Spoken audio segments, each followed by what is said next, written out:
Objek penelitian ini terkait dengan tempat atau populasi yang ingin kita teliti. Ya, objek atau subjek ya.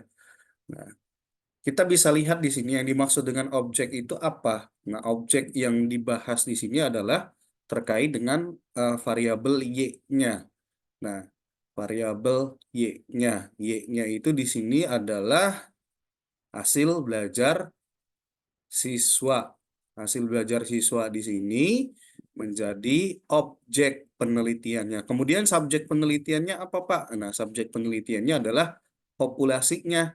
Populasinya adalah 11 IPS SMA Negeri Sekabupaten Bandung. Ini ya, ini subjek penelitiannya. Jadi antara subjek dan objek Anda harus paham ya. Kalau objek itu lebih ke variabelnya, subjek itu berarti pelakunya, si populasinya gitu ya. Nah, yang berikutnya itu menjelaskan terkait dengan metode penelitian yang digunakan. Nah, ini kemarin sudah saya sampaikan terkait dengan survei dan eksperimen. Nah, yang kita bahas ini menggunakan survei, ya, ini menggunakan survei. Kemudian ini diargumentasikan ya. Nah, ini kan membuat konstruknya ya, seperti yang dijelaskan oleh Sugiono. Nah, seharusnya dalam satu konstruk ini, jadi ini kan bab nih, ini subbab kan. Nah, dalam narasi atau argumentasi dari subbab ini, yang begininya nih, pendapat para ahli itu minimal ada 5 lah. Jadi ada eh, lima tokoh atau 5 buku atau 5 referensi yang menjadi dasar atau literatur Anda ketika menyusun konstruksi dari subbab ya. Oke, sampai sini dulu ada yang ingin memberikan tanggapan atau ingin bertanya.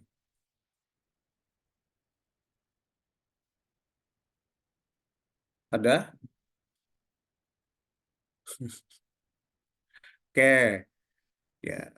Ingat 5 loh, jadi nggak bisa download asal download gitu terus, aduh copy paste nggak jelas gitu kan. Oh, ya Allah.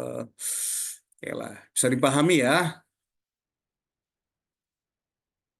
Oke, kemudian eh,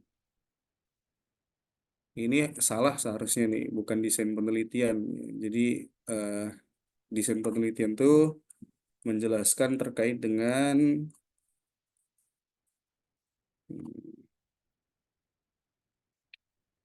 oke lah. Ini agak kurang ini ya, yang desain penelitiannya agak kurang ini. Saya langsung ke definisi operasional variabel. Nah, bab 3 itu isinya ada definisi operasional variabel.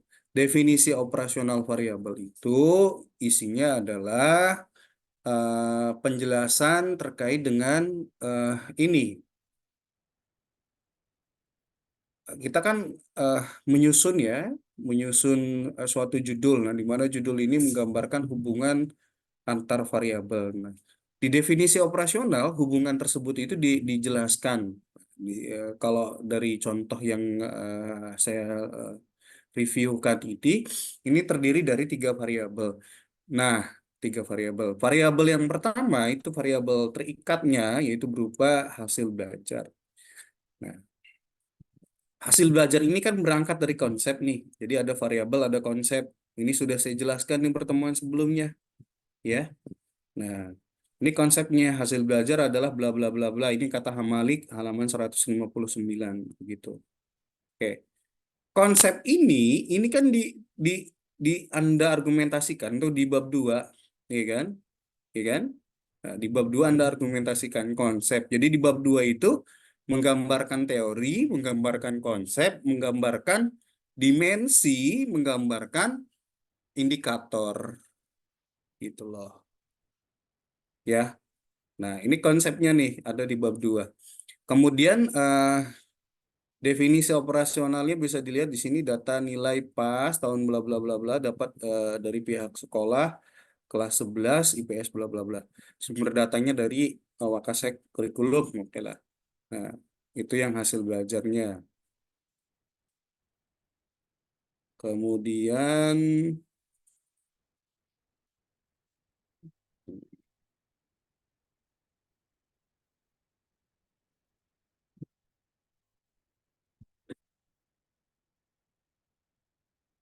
Kemudian ada variabel bebasnya. Variabel bebasnya di sini ada TPACK. Teknologi TPACK itu teknologi knowledge. Kemudian ada pedagogical knowledge. Sama CK-nya itu content knowledge. Eh, TPK-nya technological eh, pedagogical knowledge. Sementara TCK-nya itu technological content knowledge. Nah, PCK-nya itu pedagogical content knowledge, TPACK technological pedagogical content knowledge. Nah, seperti itu. Ini agak ini ya, agak banyak lah. Saya cari lagi contoh yang lain yang kalau tadi TPACK di breakdown-nya terlalu banyak ya. Oke.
Oke, ini yang bab 3 nih. Bab 3, oh bab satu lagi. Bab 3.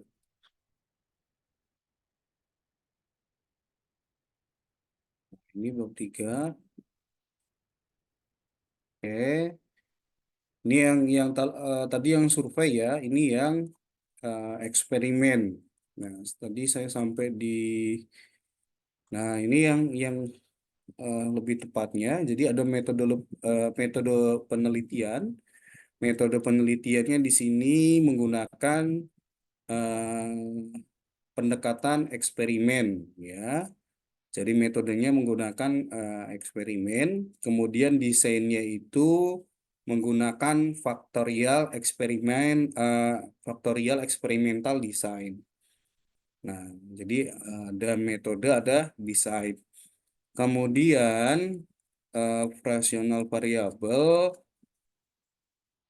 nah seperti ini. Jadi eh, ini ada 3 variabel. Yang pertama ada model pembelajaran active learning ya, jadi model. Nah, ini variabelnya ini ya kan. Nanti ada konsep, ada dimensi. Nah, sekarang kita bicara dimensi. Dimensinya, dimensi dari active learning ini, dari model pembelajaran ini adalah yang pertama pengalaman belajar. Nah, pengalaman belajar ini nanti dibahas di bab 2 tuh. Nah, jadi ketika masuk ke bab 3 di definisi operasional ini tinggal masang-masangin aja gitu loh. Nah, dari mana Pak ini? Ya, gampang. Saya sudah sering sampaikan dari mana? Ya dari baca. Ketika Andanya malas membaca ya, saya yakin tidak akan ketemu jawabannya ya. Jadi ini ada di bab 2 dan hasil dari baca. Kemudian ada interaksi, ada komunikasi, ada refleksi. Ini ada 5 dimensi ya. Nah, seperti itu. Dari dimensi ini diturunkan menjadi indikator. Indikator ini menjadi suatu penanda lah, seperti itu. Penanda bahwa pengalaman belajar itu sudah dicapai gitu ya. Jadi indikatornya di sini bisa kita lihat. Pertama, peserta didik mengaktifkan lebih banyak indera pada daripada hanya menggunakan indera pendengaran.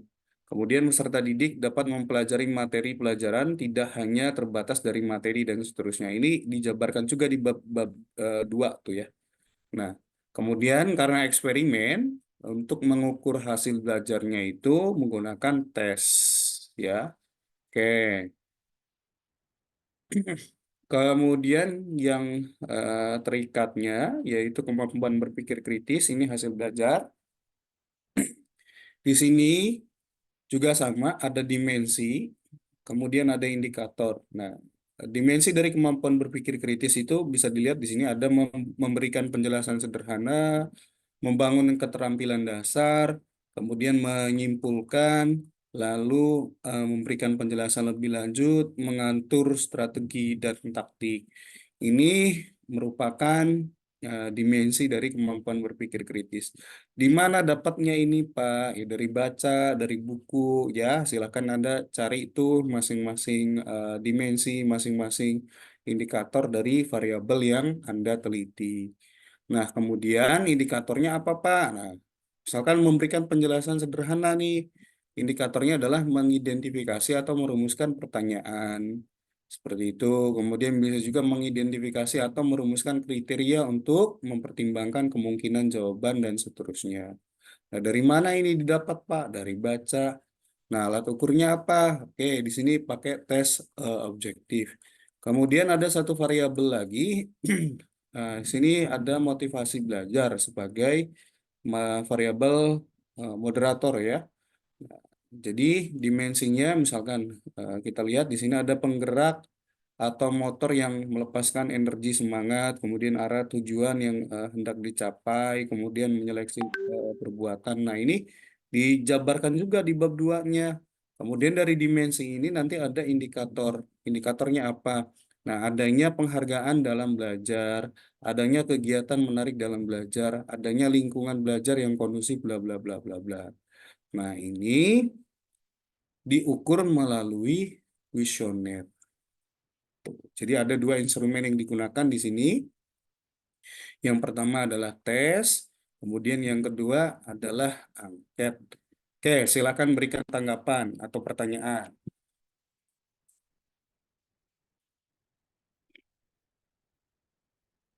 Monggo.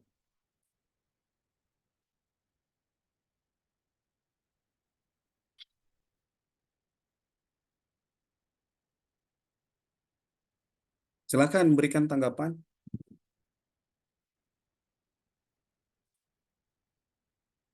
Ada pertanyaan?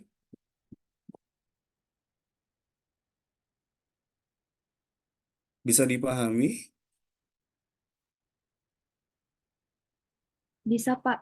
Pak tadi mau bertanya, kan tadi kata Bapak minimal ada 5 itu. Jadi maksudnya itu dalam satu sub itu tuh harus ada eh, 5 sumber gitu ya Pak ya? Dalam satu. Gini, gini, gini, gini. Nah, saya berangkatnya dari tugas yang Anda kumpulkan itu kemarin ya. Jadi, tugas yang Anda kumpulkan kemarin itu kan bab 2. Nah, bab 2 itu kan dibangun dari sejauh mana Anda membaca gitu. Bab 1 itu kan bicara fakta di lapangan.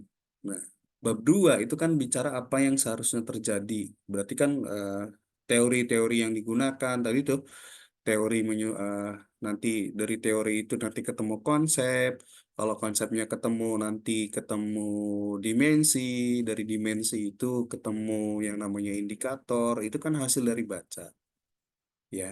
Argumentasi ilmiah yang Anda buat, yang Anda tuangkan ke dalam skripsi itu kan hasil dari baca. Nah, untuk menjelaskan suatu subbab atau misalkan untuk menjelaskan suatu sub-subbab, ketika semakin banyak literaturnya, maka wawasan eh, menurut orang yang membaca, ya, yang membaca karya tulis Anda itu, oh ini literaturnya banyak, berarti Hasia itu banyak baca buku. Nah, semakin banyak baca buku, literatur yang apa, argumentasi yang disusun itu akan menjadi luas wawasannya, tidak hanya apa, saklek gitu, hanya satu satu satu ini aja gitu, satu perspektif aja, tapi dilihat dari perspektif yang lainnya gitu. Warnanya itu jadi lebih lebih lebih bagus lah gitu kan, daripada hanya menggunakan satu sumber literatur atau satu buku saja, ya, begitu. Nah, makanya saya kasih batasan minimal 5. Ya, semakin banyak semakin bagus, karena nanti orang yang baca itu pasti berasumsi bahwa, oh, karya tulis yang dibuatnya ini kaya akan sumber literatur. Jadi wawasan dari si penulis ini sangat luas gitu. Ya, begitu. Berarti kemarin saya ada salahnya. Ya, hasil, ya tadi saya bilang ya, hasil masih mending gitu. Ada lagi yang ngumpulin cuman bab duanya aja. Sorry, ada yang ngumpulin cuman 2 lembar gitu, dan hasil nggak tahu hasil apa tuh. Nggak tahu hasil download, nggak tahu hasil apa. Ya, nanti silakanlah diperbaiki lah ya. Yang jelas saya bilang tadi, bab 1, bab 2, bab 3, bab 4, bab 5 itu keterkaitan gitu loh. Nggak bisa dibuat asal-asalan ya. Oke, silakan. Yang lain, jangan hasil aja nih, nanti asumsinya hasil anak emas lagi. Monggo. Gini Pak, Oke, itu kan berarti kan minimalnya 5 literasi. Itu pun bisa kita tuh misalkan baca jurnal atau langsung baca buku misalkan di perpustakaan umum juga bisa. bisa, bisa. Mau dari jurnal, mau dari buku, monggo. Bahkan ada satu dosen ya, yang dosen kita, dosen ekonomi itu yang mewajibkan harus ada Scopusnya. Jadi jurnalnya itu harus ada jurnal internasionalnya gitu, kutipannya. Ada satu dosen tuh yang begitu. Kalau saya sih bebas, mau dari buku, mau dari apa, terserah. Bahkan di luar sana ada yang membatasi ya. Jadi untuk mencari kebaruan itu, eh, literatur yang digunakannya itu maksimal untuk jurnal 5 tahun, untuk buku itu 10 tahun ke belakang. Gitu ya. Jadi untuk buku dihitung 10 tahun ke belakang berapa, nah itu buku yang bisa digunakan. Nah, kalau untuk jurnal dihitung 5 tahun ke belakang. Nah, ada yang seperti itu, ada. Ya, jadi Pak, batasan itu kata siapa? Batasan itu sebenarnya eh, sebenarnya tidak ada batasan gitu ya. Kenapa saya bilang minimalnya 5 itu biar kaliannya itu ada eh, batas inilah, ada passing grade-nya gitu. Jangan sampai bikin suatu argumentasinya nggak jelas dari mana, terus nggak ada literatur yang jelas gitu kan, terus dikumpulin gitu loh. Makanya saya kasih batasan minimalnya 5. Jadi jangan ditanya nanti, Pak, kata siapa Bapak tuh ngasih batasan 5 tuh gitu. Itu ya. Batasan 5 itu hanya hanya ini aja, hanya hanya kata saya itu, terus ya biar andanya, oh iya nih, kalau nyusun ini harus 5. Nah, jadi nanti posisinya itu ketika menjelaskan tuh ya. Nah, saya masuk ke sini lagi. Ketika menjelaskan ini terkait dengan definisi ya. Nah, ini kan eh, definisi pengukuran variabel nih. Nah, kemudian ini ada bla bla bla bla bla. Terus nanti biasanya di bawahnya itu ada pendapat kitanya gitu loh. Kayak contoh mana tadi itu? Nah, inilah metodologi penelitiannya ya. Nah, ini kan satu Sugiono Ridwan, terus Sugiono lagi, terus Soekardi, terus ya, itu ya. Nah, berdasarkan penjelasan di atas, metode yang digunakan, jadi ada di akhir itu tuh pendapat penulisnya gitu loh.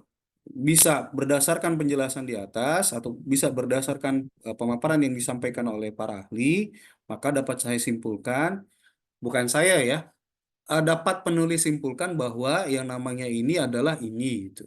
Nah, itu seperti itu pola penyusunannya. Jadi di akhir paragraf yang menjadi penjelasan dari sub-subbab itu biasanya kata si penulisnya gitu.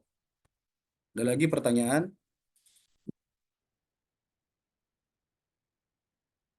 Silahkan yang lain. Ngerti apa nggak ngerti nggak nanya tuh? Saya bisa lihat semuanya loh di sini loh. Ada sekitar berapa orang nih yang ikut Zoom tuh? Ada 10, 9, 9 orang berarti. Saya bisa lihat semua dari sini. Ada yang ingin ditanyakan, silakan. Bisa dipahami. Yang lain? Oke. Tinggal kita lihat dari tugas yang dikumpulkan saja. Kalau ternyata tidak paham ya berarti bukan salah saya ya, karena saya sudah eh,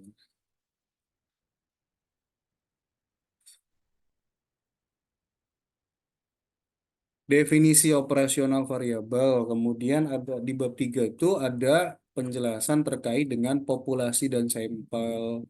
Nah, populasi dan sampelnya dijelaskan di sini. Ini populasi ya. Nah, populasi di sini adalah sekolah SMA Negeri 1 Gegesik ya, di mana yang menjadi populasinya adalah kelas 10. Populasinya terdiri dari kelas 10 1 sampai dengan 10 8. Nah, ini diambil pada tahun 2015 sampai dengan 2016 itu.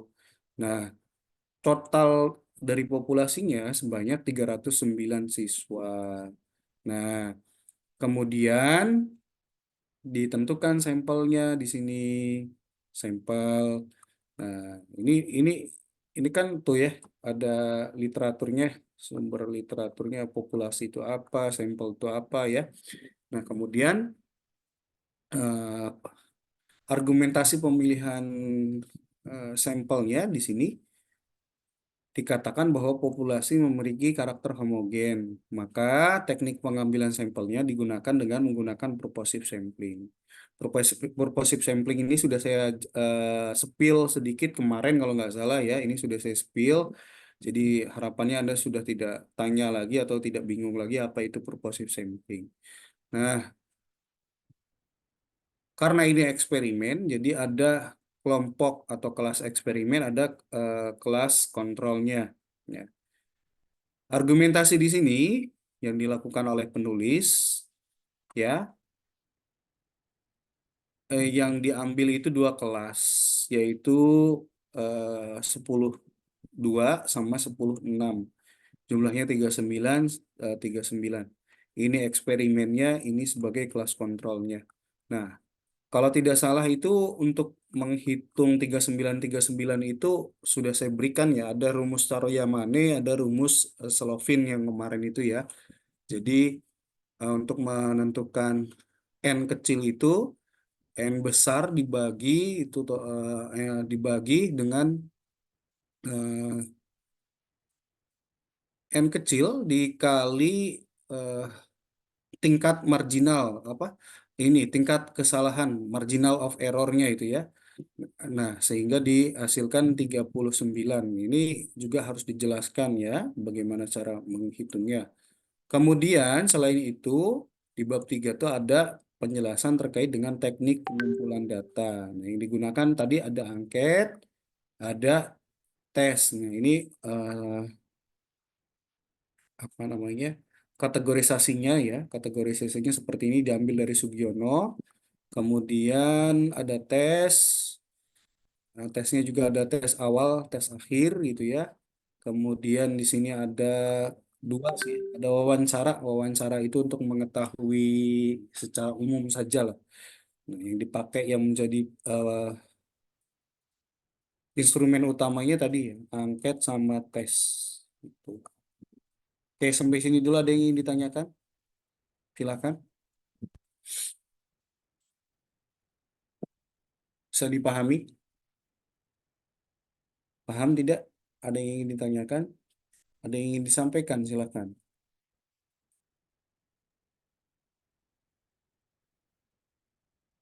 Bapak maaf buat urutan nomor 4 sama 5-nya apa ya? Soalnya tadi sempat ganti slide, jadi beda kan? Yang pertama tadi objek dan subjek penelitian, yang kedua metode penelitian, terus desain penelitian. Itu ada definisi operasional variabel. Nah, langsung tadi ke populasi dan sampel itu nomor 6. Ya, lihat aja di itu. Kan udah saya share itunya, apa namanya. eh yang kemarin tuh, pedoman penulisan skripsinya kan udah saya share. Lihat aja di situ. Yang penting ada itu gitu loh. Jadi bab 3 tuh apa sih Pak? Tadi kan ada eh, subjek dan objek, ada definisi operasional ya, kemudian ada teknik pengumpulan data, ada populasi sampel gitu loh. Yang penting ada itu, masalah urutannya yang mana yang lebih dulu biasanya disesuaikan dengan apa namanya, pedoman penulisan skripsi yang ada di suatu lembaga atau instansi gitu ya. Jadi nanti kalau misalkan lihat atau di UPI nah beda kieu urutannya ya, berarti pedoman penulisan skripsi yang ada di UPI itu ya begitu gitu. Jadi urutannya begitu. Nah, yang penting apa Pak? Yang penting tadi ada unsur-unsur tadi, objek, subjek ada, penelitiannya di mana gitu, populasi sampel ada, definisi operasional variabel ada gitu ya. Kemudian instrumen yang digunakan ada gitu. Masalah urutan disesuaikan oleh pedoman penulisan skripsi. Ada lagi?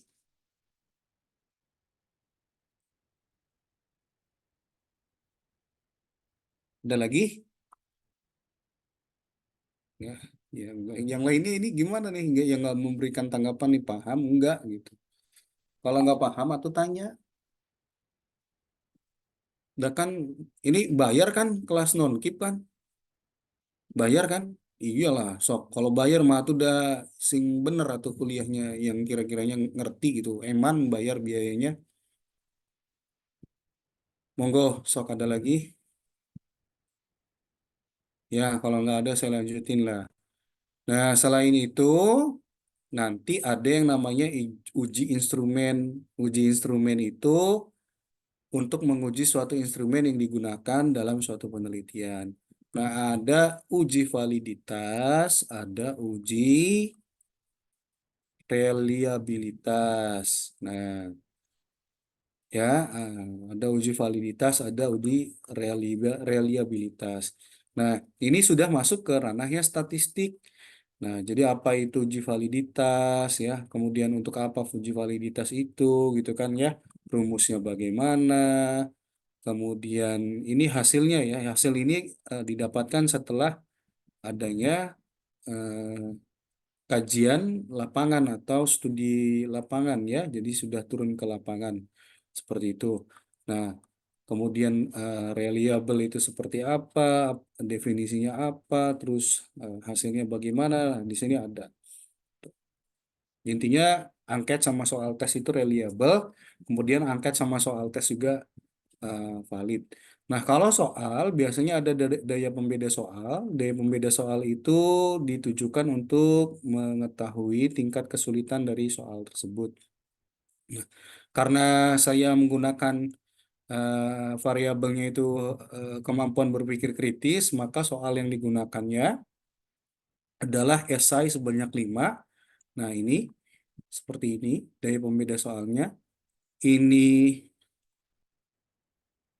hasil perhitungannya, kategorisasinya 0,31 itu, kriterianya adalah cukup atau sedang, jadi nggak terlalu susah gitu. Nah, bagaimana cara menguji ini, Pak? Jadi, sebelum Anda mendapatkan data atau mengambil data di sampel itu ya, sebelum Anda mengambil data ke responden, instrumennya itu diuji dulu gitu. Ingat, diuji terlebih dahulu. Di mana ngujinya, Pak? Bisa eh di ini kan kelas 10. Nah, berarti diujinya itu di kelas 11 atau kelas 12. Itu jangan di kelas 10-nya tapi di kelas 11 atau kelas 12. Nah, kalau yang eh, Boleh tidak Pak, ini dikonsultasikan? Iya, memang harus dikonsultasikan dulu dengan dosen pembimbing gitu nantinya, seperti itu. Jadi nggak ujuk-ujuk langsung diuji saja, tapi dikonsultasikan dulu. Kemudian setelah itu diuji coba dulu, nanti baru dapat nih, oh ternyata ini semuanya valid. Ya, untuk angket ini terdiri dari 20 pernyataan ya, dan semuanya valid. Kemudian untuk soal juga 5 soal itu valid. Dan 5 soal maksudnya soal dan angket di sini dikatakan reliable dari hasil olah data atau hasil perhitungan statistik. Kemudian selain itu nanti ada indeks kesukaran. Nah, ini indeks kesukarannya seperti ini ya. Nomor satu itu sedang, mudah, sedang, mudah, sedang, mudah. Nah, tadi daya pembeda soal ini sedang, mudah gitu ya. Nah, selanjutnya ada teknik analisis dan pengolahan data. Ini sudah masuk ke ranahnya itu ya, sudah masuk ke ranahnya statistika penelitian. Nah, statistika penelitian ya startnya dari sini harusnya nih. Anda harus mendapatkan penjelasan ya dari ini teknik analisis data gitu. Dan saya rasa mungkin penjelasannya harus berbasis skripsi ya. Nah, seharusnya seperti itu. Tapi saya nggak tahu gimana dosennya memaparkan kepada Anda. Nah, kemudian ada analisis deskriptif angket atau kuesioner. Kemudian ini saya spill tipis aja lah. Ada uji normalitas, kemudian ada uji homogenitas. Normalitas itu untuk apa ya? Kemudian uji homogenitas itu untuk apa? Nanti tanya sama dosennya itu ya, dosen statistiknya ya. Normalitas itu untuk apa? Uji hipotesis itu bagaimana gitu kan? Nah, ini kalau saya jelasin nanti pusing lah. Jadi saya ini aja. Nah, ini uji hipotesisnya menggunakan analisis ANOVA dua arah ya. Ada yang menggunakan regresi, ada yang menggunakan Smart PLS, ada yang menggunakan SEM PLS, ada yang menggunakan ANOVA gitu ya. Nah, seperti itu. Ini bab 3 selesai itu. Udah isinya itu aja bab 3. Silakan ada yang ingin ditanyakan.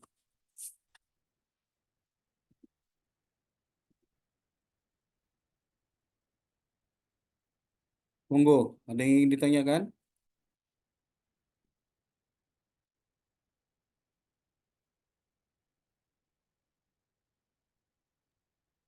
Izin bertanya, Pak. Dia silakan.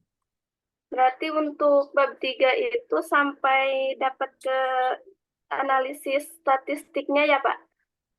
Enggak, bab 3 yang tadi saya munculin itu adalah bab 3 yang udah mengalami kajian lapangan. Jadi sudah turun ke lapangan ya. Nah, kalau untuk proposal berarti nanti cuman rumus-rumusnya aja, belum sama hasilnya. Nih, berarti cuman hasil-hasilnya aja. Saya berangkat dari itu ya, validitas ya berarti ya. Nah, ini berarti sudah diuji cobakan gitu. Ini sudah diuji cobakan, sudah dihitung. Tuh, ini juga sudah dihitung. Nah, berarti nanti untuk proposal ya rumus-rumusnya aja. Nah, sampai sini udah selesai. Terus ini juga eh, mana sampai sini ya berarti ya. Sampai rumus aja. Kalau proposal sampai rumus aja gitu. Belum ada validitas, belum ada reliabilitas ya dan seterusnya. Karena belum diinikan juga kan, belum diuji cobakan juga. Jadi cuman rumus-rumusnya aja kalau proposal mah. Oke, ya. Ada lagi? Ya, baik.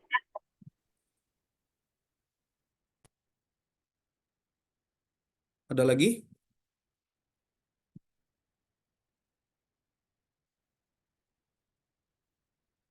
Kita tinggal 2 kali pertemuan lagi ya. Artinya ada tanggal 22 sama tanggal 29 lah. Saya itu jujur aja. Kadang kalau kuliah nggak ada yang respon tuh kadang nggak kiyeng kuliahnya tuh. Ngajarnya tuh kadang males gitu. Nah, jadi untuk mengefisiensikan waktu, sekarang berbasisnya kajian mandiri aja. Ya, Nah, tugas itu kan sudah saya buat di mana? Di Google Classroom. Kan udah ada tuh. Nah, tuntutan Anda kan tinggal dua lagi. Bikin instrumen sama bikin bab 3. Nah, Anda fokus ke situ aja dulu. Tuh, fokus. Kan repositori sudah saya kasih. Pedoman penulisan juga sudah saya kasih. Tinggal tinggal Anda bekerja, tinggal Anda ini fokus gitu. Menyusun itu gitu. Ya. Contohnya sudah saya sepil. Tuh, nah, tinggal dibuat tuh. Nanti bab tiganya seperti apa. Kemudian eh, instrumennya bagaimana. Tinggal disusun. Nanti ya tanggal 22 22 29 itu ya harapannya langsung kajian mandiri aja kecuali kalau misalkan ada kesulitan gitu. Kalau sekarang kan ini kan disuapin nih, cenderung disuapin. Ya udah disuapin ketika ditanya ngerti enggak pada diem gitu kan. Ditanya ada pertanyaan enggak pada diem. Kadang-kadang tuh bingung tuh sayanya tuh. Giliran nanti ada tugas, tugasnya ngumpulinnya cuma 2 lembar. Kadang nggak ngumpulin gitu. Ya, oke. Ada lagi pertanyaan? Nanti ke depannya kajian mandiri saja ya, orientasinya tugas. Kalau ada hal yang tidak bisa dipecahkan oleh teman sebaya, oleh ini ya sekelas, teman-teman sekelas baru bilang saya Pak, ini ada banyak pertanyaan, nanti kita adakan Zoom gitu. Kecuali begitu. Silakan ada lagi pertanyaan? Bisa dipahami? Oke, saya sepil satu lagi. Eh, saya sepil satu lagi. Yang terakhir mudah-mudahan Anda langsung bergerak ya. Eh, Langsung aja lah karena lewat ini ya maksudnya saya sekalian nge-scroll. Nah, bab 4 tuh seperti ini. Ini isi dari bab 4 ya. Jadi ini saya spill tipis aja. Nah, hasil penelitian. Kamu ini dibahas terkait dengan hasil angketnya seperti ini. Ini saya spill tipis aja ya. Jadi cuman sekedar tahu aja lah. Nah, ini hasil angket. Kemudian ini hasil angketnya dijelaskan. Nah, ini dari hasil angket itu dipetakan ya, motivasi rendahnya berapa, sedangnya berapa, tingginya berapa. Kemudian ini eh, perhitungan angket kelas kontrol, ini kelas kontrol juga. Nah, ini kategorisasinya. Nah, ini kesimpulannya. Nah, motivasi rendah di kelas kontrol ada eh, 15, sedang 14, tinggi 10. Nah, kemudian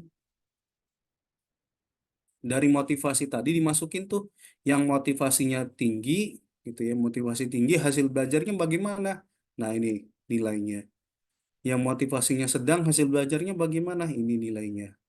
Yang motivasinya rendah nilainya bagaimana? Ini nilainya. Tuh. Oke, terus ini uji prasyarat normalitas ya. Ya, ini statistik lah urusannya lah. Uji homogenitas. Oke, homogen. Kemudian uji hipotesis ini menggunakan SPSS ya. Tadi dengan menggunakan ANOVA 2 arah. Hasilnya seperti ini. Ini juga bagian dari statistik. Ini juga statistik. Saya langsung ke ininya aja, ke pembahasannya aja. Statistik nanti biar oleh dosen-dosen statistiknya ya. Ada diajarin apa gitu. Nah, ini pembahasannya berdasarkan hasil penelitian atau hasil analisis dan pengolahan dengan menggunakan jenis statistik parametrik, maka diperoleh hasil penelitian yang diinterpretasikan dan disajikan sebagai berikut. Nah, ini hasilnya dijelaskan. Saya langsung masuk ke kesimpulannya aja. Nah, kesimpulan. Terdapat pengaruh. Kita lihat kesimpulannya di sini ada 3 ya. Terdapat pengaruh model pembelajaran, bla bla bla bla bla. Terdapat pengaruh motivasi belajar terhadap kemampuan berpikir kritis. Terhadap pengaruh interaksi antara model pembelajaran, bla bla bla bla. Sekarang pertanyaan saya, ada berapa kesimpulan di situ? Halo? Ada 3. Oke. Sok dicermati baik-baik kalimatnya tuh. Dicermati baik-baik. Silakan saya berikan waktu.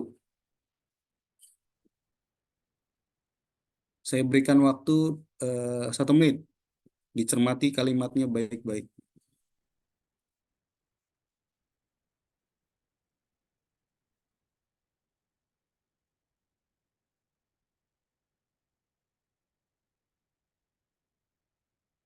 Dah, dah. Udah belum? Udah. Sepintas saja udah. Oke. Saya balik ke bab 1. Ya, sekarang saya tanya ke Anda nih. Tadi kan jawabannya ya, kesimpulannya itu kan berarti kan jawaban. Nah, ini pertanyaannya. Saya tanya sama Anda, antara pertanyaan sama jawaban nyambung nggak? Nyambung, Pak.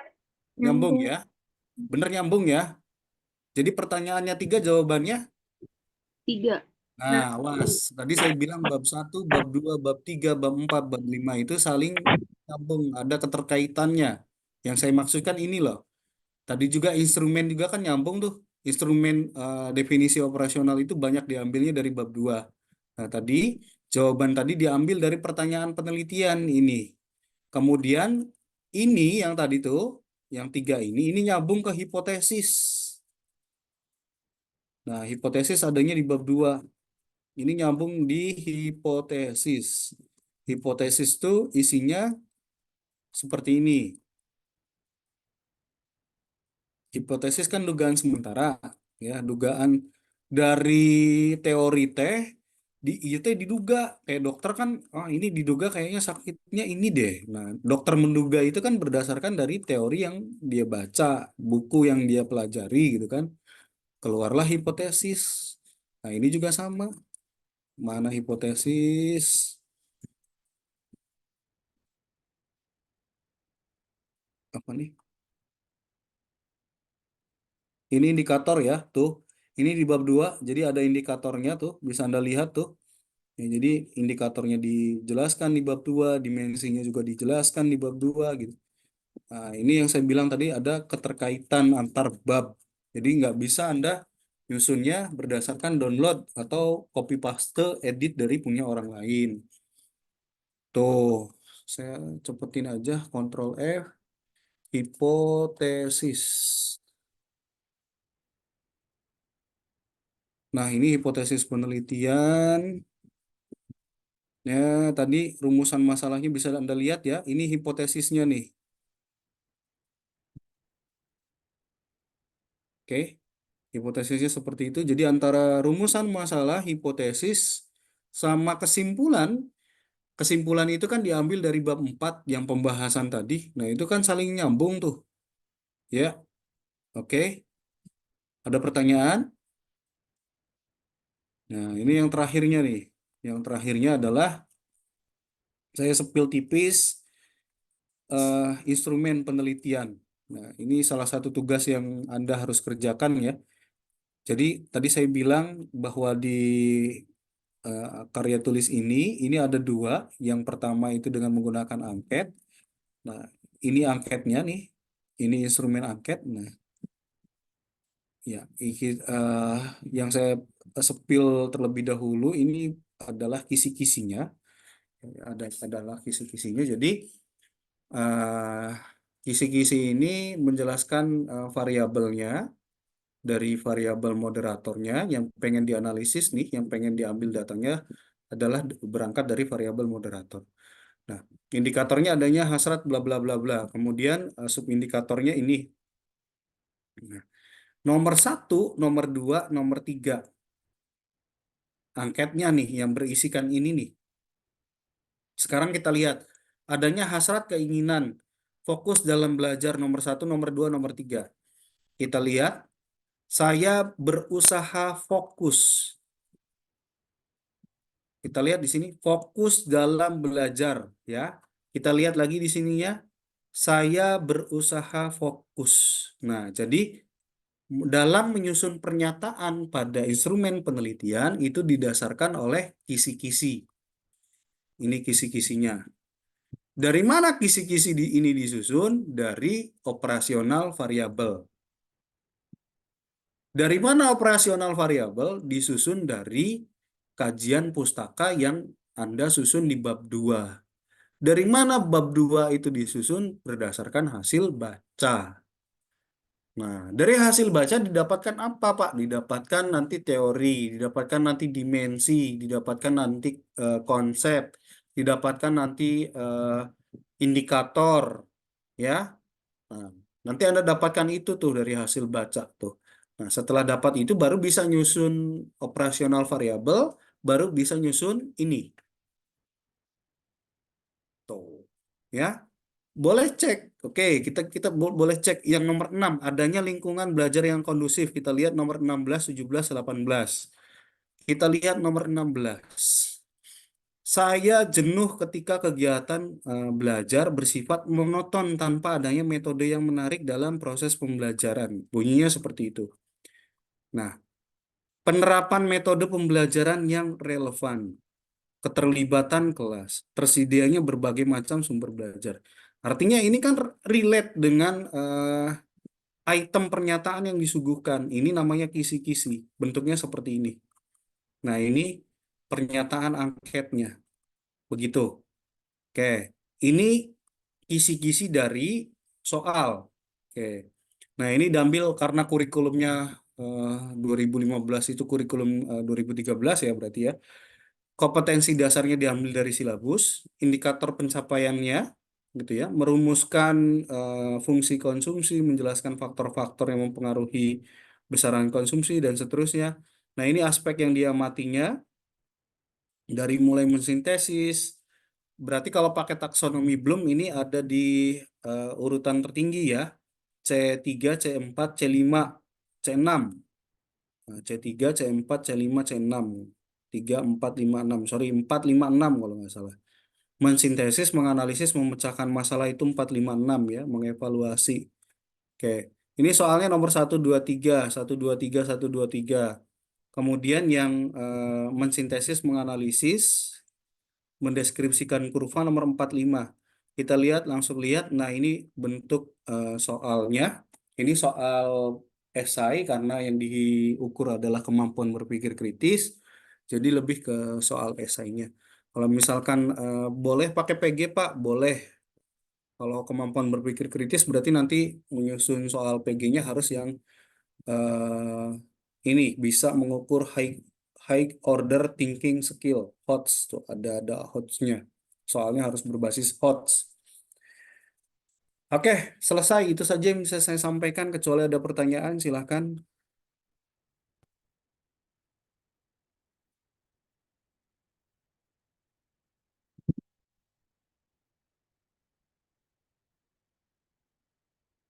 Bisa dipahami? Ada pertanyaan? Ada yang masih bingung?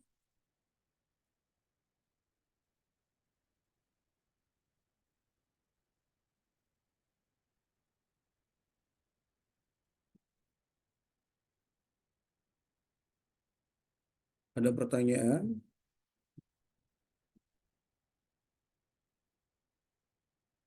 Bisa dipahami? Paham, Pak. Oke, yakin. Oke, berarti nanti 2 minggu nggak usah ada pertemuan. Maksudnya gini, bukan nggak usah ya. 2 minggu itu silahkan Anda langsung mengerjakan tuh ya. Kalau ada mentok, mentok nih, kesulitan nih, susah nih, baru adakan pertemuan. Itu aja dari saya. Dan saya ingatkan sekali lagi, dan sudah saya sering ingatkan ini, kalau Anda merasa nilainya kurang, saya himbau jangan protes pada dosen ketika Anda sudah menerima KHS. Ya, itu ya, camkan baik-baik nih. Jangan pernah protes ke dosen atau lagi ke staf prodi ataupun ke saya terkait dengan nilai ketika Anda sudah menerima KHS prodi. Kalau sudah dalam bentuk KHS prodi, maka perbaikan yang dapat dilakukan adalah SP atau semester pendek. Ya, tuh. lakukanlah protes sebelum apa? Sebelum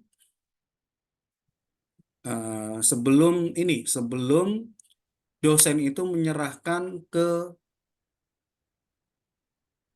panitia ujian atau ke staf prodi. Nah, terkadang begini, ini Anda harus ketahui, terkadang begini, ada beberapa dosen yang terlambat mengumpulkan nilai.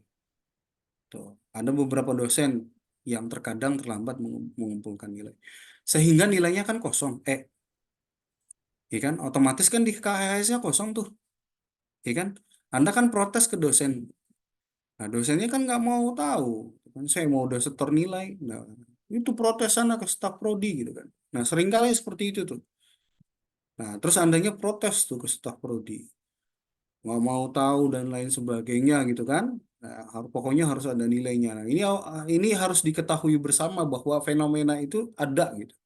Nah, makanya bantu saya untuk apa? Untuk menghubungi dosennya, baik itu dosen yang sering masuk ataupun yang jarang masuk.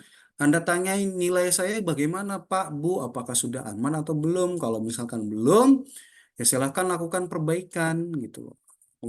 Tugas apa yang harus saya kerjakan untuk memenuhi nilai saya yang masih banyak yang kurang itu? Kalau ada. Kalau tidak ada ya kebijakan dosennya seperti apa. Pokoknya jangan pernah komplain kalau sudah jadi KHS karena itu susah. Apalagi sudah masuk siakat tuh ya. Nah, itu susah diperbaikinya. Oke, cukup ya. Izin izin bertanya Pak. Monggo. Eh, terkait nilai. Pertama, nilai semester satu mah semester satu semester 2 nggak ada perubahan. Nggak ada yang salah. Nah, di semester 3 ini, kan itu tuh masih ada nilai prodi sama nilai akad ya, Pak ya?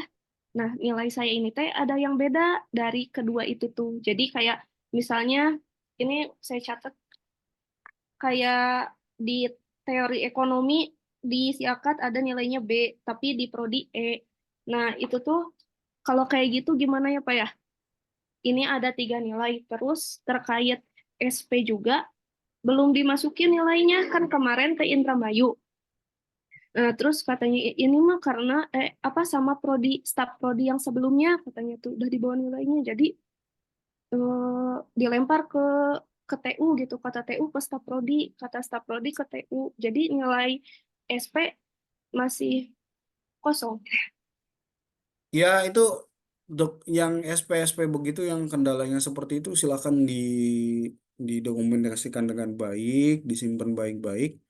Karena nanti di semester 7 tepatnya ya, ketika semester 7 Anda nanti mau buat transkrip nilai, bukti-bukti otentik yang seperti itu silahkan dikeluarkan sehingga nanti finalnya, nilai finalnya itu bisa divalidasi dengan baik. Itu saja sih.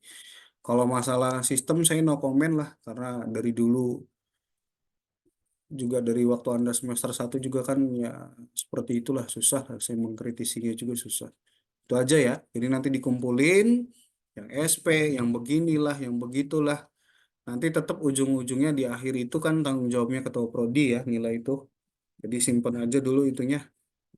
Kalau Oh, sudah semester 7 nanti eh, misalkan Anda semester 7 dituntut ke sini nggak? kurang tahu Pak. Nah, kalau yang kemarin tuh, yang angkatan kemarin tuh yang KIP itu ke sini, kuliahnya di sini. Yang keep. Yang KIP, yang kemarin. Nah, itu nggak tahu nanti Anda seperti apa kebijakannya. Yang kemarin itu berarti yang sekarang mau wisuda tuh. Nah, semester 7-nya di sini full. Tuh. Saya nggak tahu. Ini kan non KIP kan? Ya, yang keep. Saya nggak tahu nanti kebijakannya seperti apa. Itu aja mungkin. Ya, jadi Ya, masalah nilai silakan disimpan, diarsipkan baik-baik. Nanti semester 7 itu ada pemutihan lah mungkin seperti itu. baik, Oke, baik. Terima kasih Pak. yang lain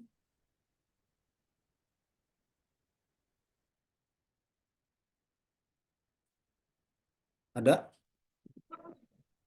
Sama ini Pak, berarti kalau misalkan hanya beda tuh, soalnya kan ada punya Santi juga ada nilai yang dari di KHS-nya, di Ya, KHS ya. prodi ini, di KHS Yakan segini, Yang tapi yang beda itu kan yang pasti kan yang diklaim itu kan yang gedenya kan, bukan yang kecilnya kan? enggak, pas nanya ke dosennya tuh dikasih sama dosennya nilainya tuh ternyata B, tapi di KHS prodi sama Siakannya C. Pas pernah Nah, itu. Kadang begitu dosen tuh, kadang ngisi sendiri, kadang terlambat. Jadi apa ya? Jadi kadang kita yang di prodi tuh kadang di karena males gitu kan atau males atau biar oh si bapak itu baik, akhirnya udah bilang aja "Ya, kamu tuh dikasih B, sana protesnya ke prodi." Tuh, kadang digituin saya tuh. Ya, iya sebenarnya pas ya. minta ke dosennya tuh dikasih nilai ini, nilai Dosennya kamu tuh siapa sok? ke pas perilaku organisasi tuh Pak semester Iya, 4 siapa dosennya, Neng? Pak siapa ya, bentar, ada di masih ada chatnya. Ya, nanti disimpan aja lah ya. Pokoknya yang jelas seperti itu. Kadang posisinya juga dosennya nggak mau itu mau tahu beres aja lah. Ya, ya Santi ya. Berarti nilai disimpan aja semua Ya gitu Pak. nanti apa ya bahasanya beresan kalau kata orang sini beresan atau nanti klarifikasinya nanti. Yang penting dokumennya ada. Nanti dikumpulkan jadi satu. Kalau saya minta nanti ada bukti-buktinya gitu aja. Baik Pak. Oke, itu saja dari saya. Kurang dan kurangnya mohon dimaafkan. Mudah-mudahan Anda tidak telat dalam pengumpulan tugas. UAS juga nanti UASnya bersifat take home lagi ya. Karena kan UAS yang dikasih staf prodi itu kan PG soalnya kan. Nah, eh, yang PG itu dikerjain asal aja lah. Nggak usah terlalu dipikirin, kerjain asal aja karena penilaian dari yang itu, yang dari soal esai. Nah, nanti mekanismenya sama dari Google Classroom juga. Saya kasih waktu nanti tenggat waktunya nanti tolong diperhatikan. Jadi tidak ada mahasiswa yang terlambat mengumpulkan. Kemudian tolong diperhatikan Google Drive-nya itu jangan sampai penuh ya. Kadang kalau penuh itu saya tidak bisa mengembalikan tugas. Jangan mepet waktu juga. Kadang kalau mepet waktu biasanya masalah server, masalah koneksi jaringan dan seterusnya kadang nggak bisa disubmit. Tuh, jadi itu tolong diperhatikan. Sehingga nanti saya sudah sepil kan nilai kemarin yang kurang-kurang terus tugasnya apa gitu ya. Tugas UTS ke belakang kan udah jelas tuh. Nah, nanti yang UAS pokoknya sebelum saya mau mengumpulkan nilai gitu kan kalau mau perbaikan silahkan gitu. Nah, UTS ke belakang itu kan maslahah. Nah, nanti setelah UTS sampai ke UAS, nanti tugasnya adalah membuat jurnal lagi, tapi dipublikasikan ke Sinta 6. Nanti tolong dicatat tuh ya. Nah, daripada nanti bikin publikasi ke Sinta 6, lebih baik ngumpulin tugas. Karena akan lebih susah lagi nantinya. Itu aja. Ya, saya akhiri. Wallahul muwaffiq ila aqwamit thoriq. Wassalamualaikum warahmatullahi wabarakatuh. Waalaikumsalam Waalaikumsalam warahmatullahi warahmatullahi wabarakatuh.